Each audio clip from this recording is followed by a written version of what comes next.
Temple ہوف میں، اور آج ہمارے پاس انویٹیشنز تھے 4، لیکن ایک کو تو ہمیں منع کرنا پڑا، باقی کیا کیا ہم شافن کرتے ہیں، چلیں ہمارے ساتھ۔ جی جناب، مجھے بہت اچھے سے اندازہ ہے کہ آپ لوگ انتظار کر رہے ہیں ہمارے ان پروگرامز کا جس پہ آج ہم انوائٹیڈ تھے۔ تو جیسے کہ میں نے آپ کو بتایا کہ ہم 4 جگہ انوائٹیڈ تھے، جس میں سے ایک انڈین مسلمز کی جو عید ملن پارٹی تھی اس کے لیے ہمیں معذرت کرنی پڑی، باقی 3 پروگرامز میں ہم شامل ہوئے۔ ہم گھر سے نکلے تھے تقریباً 1:15 بجے ٹیمپل ہوف کے لیے، جہاں ینگ مسلمز جو ایم یوٹ ہے انہوں نے عید ملن پارٹی کا اہتمام کیا تھا۔ ہم پہنچے تو ظہر کی نماز کا ٹائم ہو رہا تھا، باقاعدہ اذان دی گئی، نماز پڑھائی گئی اور اس کے بعد کھانا کھول دیا گیا۔ انڈین، پاکستانی، انڈونیشین، جرمن، بہت ساری اقسام کے کھانے اور مختلف اقسام کے کیک، ان سے ہم لوگوں کی توازہ کی گئی۔ وہاں سے نکلے تو ہم نے جانا تھا بزم برلن کی باربیکیو پارٹی میں، جو کہ ایک سرے سے دوسرے سرے پہ تھی۔ تو پک ڈنڈیوں سے ہوتے ہوئے ہم نے کی تقریباً کوئی 3-3.5 کلومیٹر کی واک، اور راستے میں ہمیں جو جو نظر آیا ہم آپ کے لیے جو ہے نا اس کو کیپچر کرتے گئے۔ باقاعدہ وہاں پتنگ بازی ہو رہی تھی، کیونکہ یہ جگہ جو تھی وہ پہلے کبھی ایئرپورٹ رہی تھی۔ ایئرپورٹ کو بند کر کے ان لوگوں نے جو ہے نا اس کو پارک بنا دیا ہے، جو کہ جس کا رن وے جو ہے نا مجھے موسٹ فیوریٹ میری جگہ ہے، رن وے مجھے بہت پسند ہے، اور اس کا کچھ ایریا جو ہے نا انہوں نے باربیکیو کے لیے مختص کر کے رکھا ہوا ہے، جس میں کہ باربیکیو جو ہے وہ بزم برلن والوں کی طرف سے فیملیز اور اسٹوڈنٹس کے لیے رکھی گئی تھی۔ پہلا پروگرام میرے بچوں کی طرف سے تھا، دوسرا پروگرام میرے میاں جی کے دوستوں کی طرف سے تھا۔ تو بزم برلن والوں کی یہ جو انوکھی سی جو آپ لوگوں کو نظر آ رہی ہے، اس کے انوکھا پن یہ تھا کہ بزم برلن والوں نے یہاں پہ جو ہے نا وہ گرلز آپ کو آفر کی تھیں، گرل کرنے کے سارا سامان آپ کو آفر کیا تھا، پینے کے لیے تمام ڈرنکس وہاں موجود تھیں، اور ان کا یہ کہنا تھا کہ آپ اپنے گھر سے مسالہ لگا کے لائیں، اپنی فیملی کے ساتھ، فرینڈس کے ساتھ اس کو انجوائے کریں۔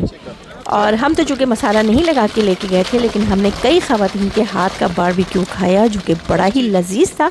جس میں کہ چکن ٹکا تھا، ملائی بوٹی تھی، بہاری کباب ٹائپ کی بوٹی تھی، بہاری بوٹی کہیں، کباب تو نہیں، بہاری بوٹی تھی، اور وہ کھا کے تقریباً ہم کوئی 2-2.5 گھنٹے وہاں گزار کے اس کے بعد ہم نکلے اپنے اگلی منزل کی طرف۔ جی، تو یہاں پہ جب ہم لوگ نکلے تو ہم نے دیکھا کہ بھائی پاکستانی ٹیم کی طرح باقاعدہ یہاں پر جو ہے نا وہ کرکٹ ہو رہی ہے، اور بالکل ان کی بالنگ اور بیٹنگ دیکھ کر مجھے پاکستان میں جو حالیہ ہماری ٹیم نے جو امریکہ میں جو پرفارمنس دی تھی مجھے وہ یاد آ گئی۔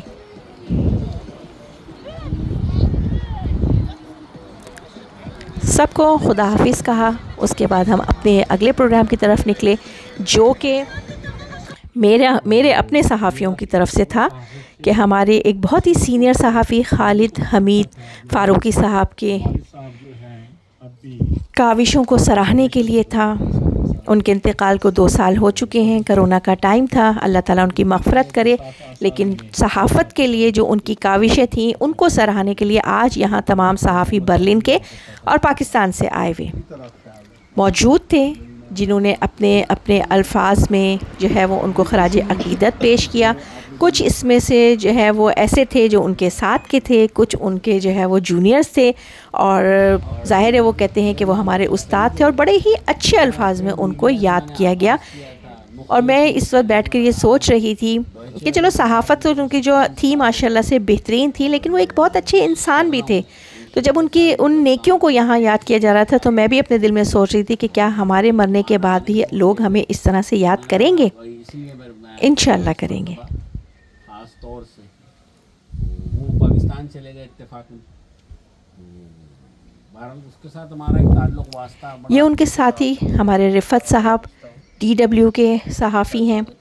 یہ جو ہیں وہ جیو ڈیجیٹل کے جو پورا ڈپارٹمنٹ ہے ان کے ہیڈ ہیں۔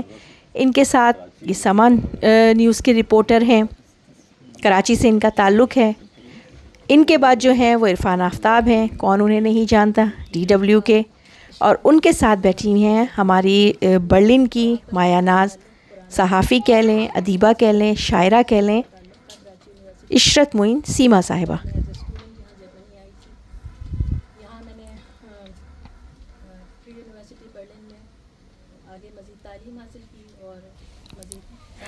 آج اس پروگرام کے انعقاد کا مقصد یہی تھا کہ ہمارے جو سینئر صحافی خالد حمید فاروقی ہیں، انہوں نے جو صحافت کے میدان میں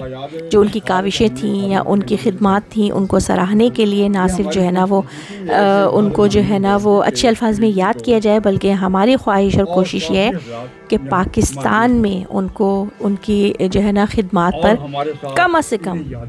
تمغہ امتیاز سے نوازا جائے،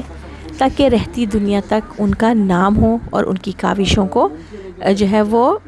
لوگوں کو پتہ چلے کہ وہ کیا کچھ کر کے گئے ہیں۔ ابھی تک تو یہ ہوتا ہے کہ بہت غیر مقبول لوگوں کو یہ ایوارڈ جو ہے وہ دیا جاتا ہے، جنہیں نام سن کے ہمیں بھی بڑی حیرانگی ہوتی ہے، چاہے وہ صحافت کے حوالے سے ہو،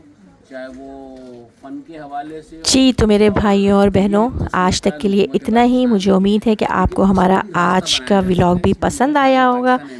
پسند آئے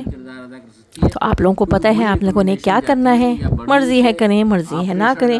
کیونکہ ہم نے کہنا نہیں، آپ نے کرنا نہیں، تو بس پھر اللہ ہی اللہ ہے، اللہ ہی کروائے گا جو ہم چاہتے ہیں۔